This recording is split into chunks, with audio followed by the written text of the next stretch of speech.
America के Colombia university में doctorate करने गई भारतीय छात्रा रंजनी श्रीनिवासन का वीजा रद्द होने का मामला सुर्खियों में बना हुआ है। अमेरिकी सरकार ने 5 मार्च 2025 को उनका F1 छात्र वीजा रद्द कर दिया था, जिसके बाद रंजनी ने स्वेच्छा से देश छोड़ दिया। उन पर फिलिस्तीन समर्थक प्रदर्शनों में हिस्सा लेने और आतंकवादी संगठन हमास का समर्थन करने का आरोप लगाया गया है। यह घटना अमेरिका में विदेशी छात्रों पर बढ़ती सख्ती और ट्रंप प्रशासन की नीतियों का हिस्सा मानी जा रही है। आपको बताते हैं पूरा मामला क्या है। रंजनी श्रीनिवासन कोलंबिया यूनिवर्सिटी में अर्बन प्लानिंग में पीएचडी कर रही थी। वो एक प्रतिष्ठित फुल ब्राइट स्कॉलर भी हैं और उनका एकेडमिक करियर काफ़ी प्रभावशाली रहा है। अमेरिकी गृह सुरक्षा विभाग यानी कि डिपार्टमेंट ऑफ होम सेक्रेटरी ने दावा किया कि रजनी फिलिस्तीन समर्थक प्रदर्शनों में शामिल थीं और हमास का समर्थन करने वाली गतिविधियों में उनकी भूमिका थी। इस विभाग के मुताबिक उनकी गतिविधियों को हिंसा और आतंकवाद की वकालत के रूप में देखा गया, जिसके चलते सुरक्षा चिंताओं के आधार पर उनका वीजा रद्द कर दिया गया। 5 मार्च को वीजा रद्द होने के बाद रजनी ने 11 मार्च 2025 को अमेरिकी सीमा शुल्क और सीमा सुरक्षा यानी सीबीपी के होम ऐप का इस्तेमाल करके सेल्फ डिपोर्टेशन की प्रक्रिया पूरी कर ली। इस दौरान उनका एक वीडियो भी सामने आया जिसमें वो हवाई अड्डे पर बैग के साथ दिखाई दे रही हैं। अमेरिकी गृह सुरक्षा सचिव क्रिस्टी नोएम ने इस घटना पर टिप्पणी करते हुए कहा कि अमेरिका में रहना और पढ़ना एक विशेषाधिकार है। जो लोग हिंसा और आतंकवाद का समर्थन करते हैं उन्हें यहां रहने का कोई हक नहीं है। सेल्फ डिपोर्टेशन क्या है आपको बताते हैं। सेल्फ डिपोर्टेशन एक ऐसी प्रोसेस है जिसमें कोई व्यक्ति जो किसी देश में अवैध रूप से रह रहा हो या जिसका वीजा रद्द हो गया हो, स्वेच्छा से उस देश को छोड़कर अपने मूल देश या किसी अन्य देश में चला जाता है।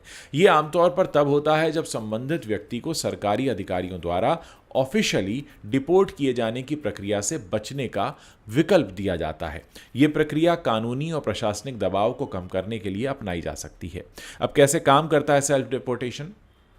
किसी व्यक्ति को संबंधित देश की आव्रजन एजेंसी जैसे अमेरिका में US customs and border protection या इमिग्रेशन एंड कस्टम्स इन्फोर्समेंट द्वारा सूचित किया जाता है कि उनका वीजा रद्द हो गया है या उनकी कानूनी स्थिति जो उस देश में रहने की है वो समाप्त हो गई है। उन्हें एक निश्चित समय जैसे 30 दिन के भीतर देश छोड़ने का निर्देश दिया जा सकता है। व्यक्ति खुद अपनी यात्रा की व्यवस्था करता है, इसमें टिकट खरीदता है और हवाई अड्डे से प्रस्थान कर जाता है। कई बार इसे रिकॉर्ड करने के लिए अधिकारियों को सूचित भी करना पड़ता है। प्रस्थान के समय व्यक्ति को अपने एग्जिट का सबूत देना हो सकता है, जैसे कोई बोर्डिंग पास दिखाना हो या पासपोर्ट पर एग्जिट स्टैंप लगानी हो। ट्रंप प्रशासन ने 10 मार्च को एक नया ऐप लॉन्च किया जो बिना दस्तावेज वाले प्रवासियों को सेल्फ डिपोर्टेशन करने की अनुमति देता है। एक बयान में कहा गया है कि सीबीपी होम ऐप में सेल्फ डिपोर्टेशन एक फीचर है जो अवैध प्रवासियों को अमेरिका से प्रस्थान कराने का इरादा प्रस्तुत करने की अनुमति देता है। यह ऐप प्रवासियों से पूछता है कि क्या उनके पास अमेरिका छोड़ने के लिए पर्याप्त धन है और क्या उनके पास अपने मूल नागरिकता वाले देश का वैध पासपोर्ट है। तो अब तक का अपडेट रंजनी वाले केस में यह है कि रंजनी के सेल्फ डिपोर्टेशन के बाद वो भारत लौट आई हैं। हालांकि इस मामले में अभी तक भारत सरकार की तरफ से कोई ऑफिशियल बयान जारी नहीं किया गया है।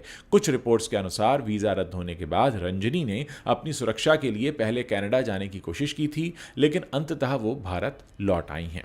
न्यूयॉर्क टाइम्स को दिए एक बयान में रंजनी ने कहा कि मैं हैरान हूं कि मुझे निशाना बनाया गया। मेरी सोशल मीडिया गतिविधियां गाजा में मानवाधिकारों के उल्लंघन को उजागर करने तक ही सीमित थीं। यह स्थिति मेरे लिए डरावनी और खतरनाक हो गई थी। इस बीच अमेरिका में ट्रंप प्रशासन ने फिलिस्तीन समर्थक प्रदर्शनों में शामिल विदेशी नागरिकों के खिलाफ कार्रवाई तेज कर दी है। कोलंबिया यूनिवर्सिटी में पिछले साल हुए प्रदर्शन जिसमें छात्रों ने हैमिल्टन हॉल पर कब्जा कर लिया था, इस विवाद का ही केंद्र रहे हैं।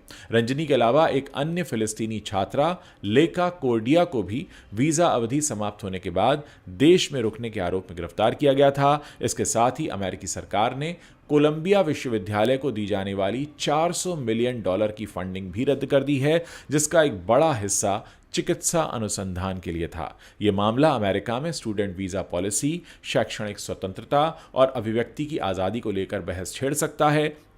विशेषज्ञों का मानना है कि ट्रंप प्रशासन की यह सख्ती विदेशी छात्रों के बीच असुरक्षा की भावना भी पैदा कर सकती है।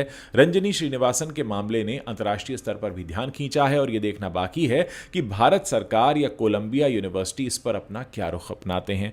फिलहाल रंजनी भारत में है और उनके भविष्य की योजनाओं के बारे में कोई जानकारी सामने नहीं आई है। इस घटना ने एक बार फिर अमेरिका में विदेशी छात्रों की गतिविधियों पर कड़ी नजर रखने की नीति को उजागर किया है। आप लोग इस पूरे मसले पर अपनी क्या राय रखते हैं, मेरे इस वीडियो के नीचे कमेंट सेक्शन है, वहां लिखकर बता सकते हैं। साथ ही हमें यह भी बताएं कि क्या आप हमारे प्लेटफॉर्म पर इस तरह का नॉन बॉलीवुड कंटेंट पसंद कर रहे हैं। हमें आपके जवाब और सुझाव जानने की प्रतीक्षा रहेगी।